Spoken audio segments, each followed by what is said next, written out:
Muy buenas, bienvenidos a un nuevo tema del curso Introducción al Blockchain de Coding Bootcamps. Ya estamos por el tema 7, ¿vale? Donde hablaremos de las redes distribuidas de blockchain, ¿de acuerdo? Entonces, hasta ahora hemos visto una visión global de blockchain, hemos visto cómo funciona, hemos visto los diferentes elementos que la componen, ¿vale? Hemos hablado en el tema anterior de los algoritmos de consenso, que es una en parte súper importante para mantener y controlar que toda ledger y toda blockchain tengan los mismos datos, ¿de acuerdo? Hemos visto los dos algoritmos de consenso más importantes como el Proof of Work, Proof of Stake, y hemos comentado otras alternativas que están surgiendo a día de hoy, como el Proof of Authority, Proof of Work, etc.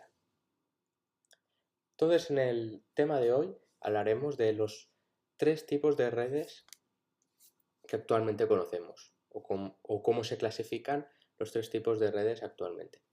Tenemos redes centralizadas, redes descentralizadas y redes distribuidas, que serían las más acordes a lo que sería una blockchain. Hay que tener en cuenta que hay tipos de blockchain que se decantan más por una red descentralizada, es decir, que sus características se asemejan más a una red descentralizada que a una red distribuida.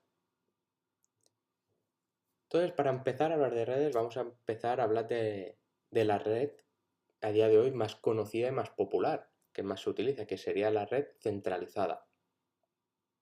En una red centralizada tenemos un nodo central, ¿de acuerdo?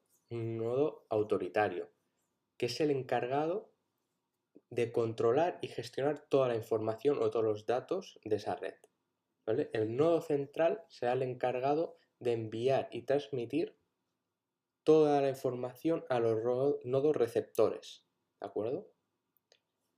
Visto desde otro punto de vista, tenemos una red, un nodo central donde se conectan varios nodos receptores de información, donde estos nodos receptores enviarán la información al nodo central.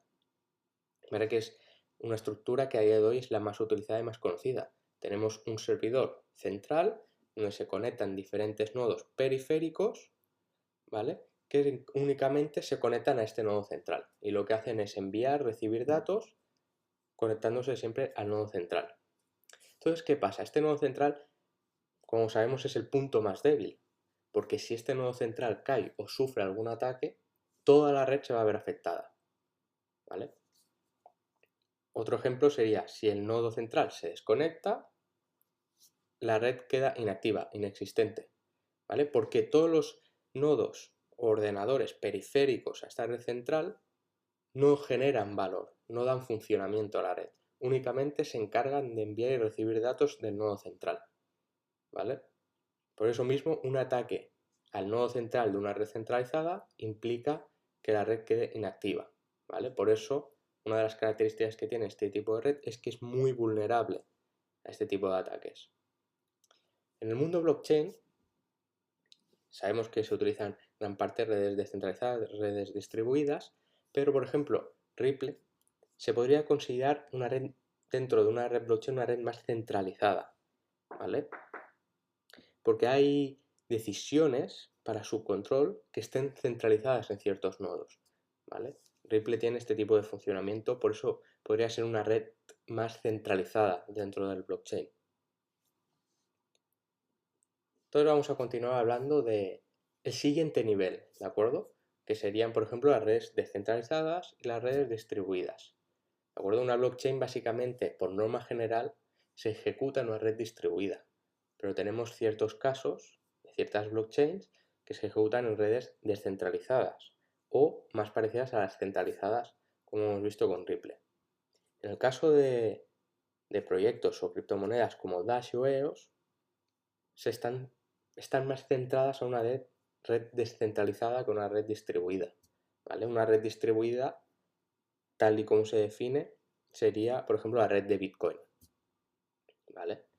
Entonces, este tipo de red al final es una supercomputadora única, pero que está distribuida, ya que se suma toda la potencia de todos los diferentes nodos que la forman, ¿vale? No tiene una autoridad central, una blockchain. Todos los nodos son iguales, ¿vale? No hay ninguna que tenga una mayor decisión o una mayor autoridad. Pero en una red descentralizada tenemos que sí que hay puntos que tienen una mayor autoridad, semejantes a una red centralizada. Por eso cuando hablamos de redes descentralizadas, hablamos de que hay más de un nodo central, ¿vale? Pero estos nodos centrales están conectados entre sí, de manera que se genera una redundancia. ¿Qué queremos decir con una redundancia? Si un nodo central cae, la red va a poder seguir funcionando, ¿vale?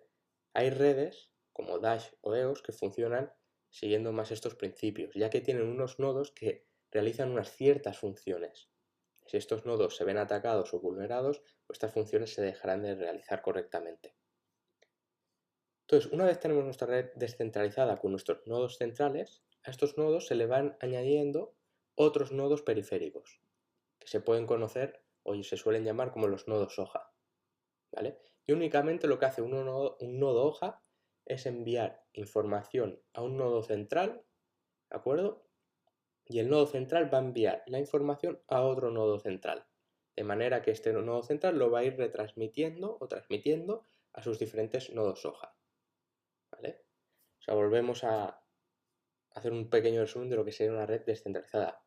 Serían diferentes nodos centrales, ¿vale? Donde a su vez estos diferentes nodos centrales tienen nodos hojas conectados.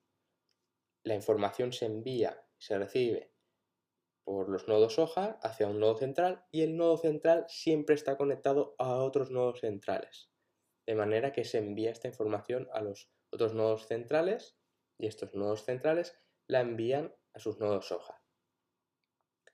Claro, al tener autoridades, nodos centrales, si estos nodos centrales son atacados, esa parte de la red se va a ver vulnerable, ¿de acuerdo? Va a dejar de funcionar o no va a ser operativa, ¿vale? Si por casualidad el ataque se realiza en todos los nodos centrales, la red va a quedar inactiva, ¿vale? Este tipo de descentralizadas nos da unas ventajas mayor que una red centralizada, porque hemos visto si un nodo central es atacado, aún tenemos otros nodos centrales redundantes que nos van a dejar la red operativa.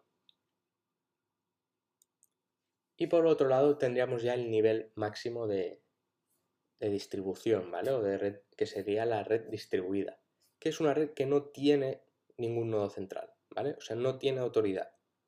Sería lo más semejante en blockchain. Un ejemplo claro de red distribuida sería la red de Bitcoin, donde no hay ningún nodo central, ¿vale? En estos tipos de redes, todos los nodos tienen la misma información, tienen los mismos datos y realizan las mismas funciones.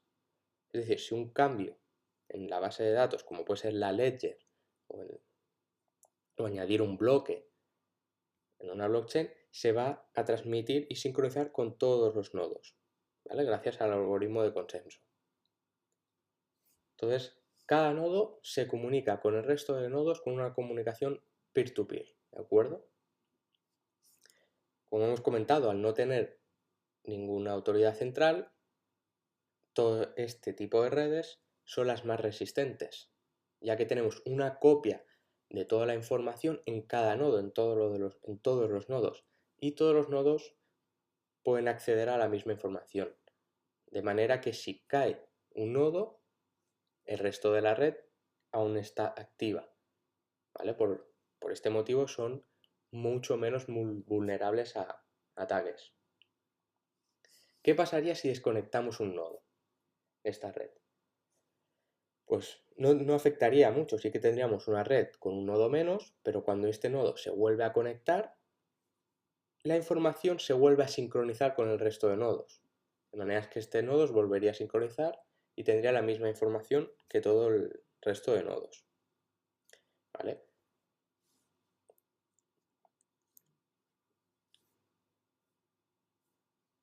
Entonces, aplicando el tipo de redes distribuidas en blockchain, tal y como hemos hablado alguna vez, las nuevas transacciones y los nuevos bloques se van a transmitir en cada nodo, gracias al algoritmo de consenso, de manera que todos estos estarán sincronizados y tendrán la misma forma, ¿vale? No hay ninguna autoridad central en una red distribuida. Todos tienen el mismo valor y aportan lo mismo a la red. Si cae uno, nuestra red va a seguir igual, con un nodo menos, pero seguirá funcionando correctamente, ¿vale? Contra más grande sea esta red distribuida, mayor posibilidad de supervivencia. Para que la red quede inactiva, todos los nodos tendrían que, o la gran mayoría de nodos tendrían que estar caídos.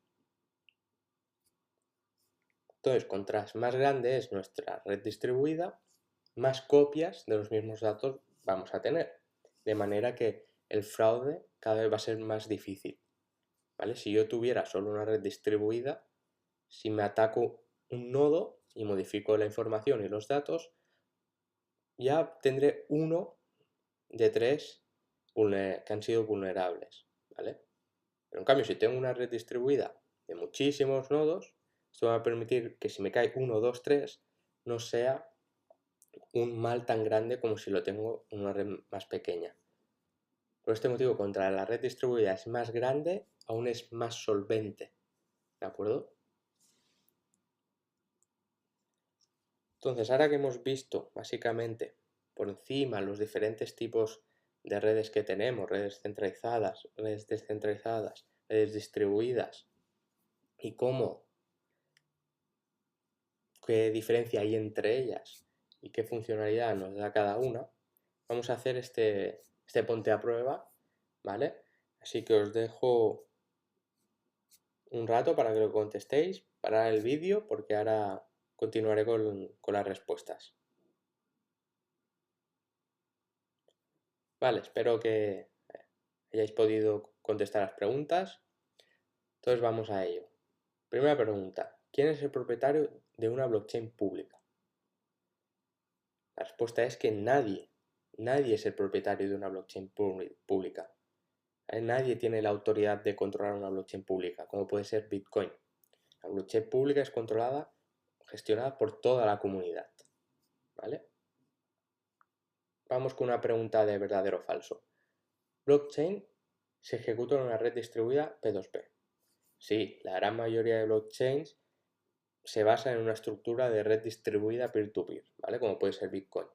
Aunque sí que hemos comentado algunos ejemplos que podrían acercarse más a una red descentralizada, ¿vale? Como podría ser EOS o Dash, que algunos nodos tienen unas funcionalidades más concretas. O como hemos comentado, Ripple, que se podría acercar más a una red centralizada, ¿vale? Porque tiene una autoridad central que decide el funcionamiento de la red. Siguiente pregunta, ¿verdadero o falso? ¿Una red centralizada no tiene puntos concretos de fallo?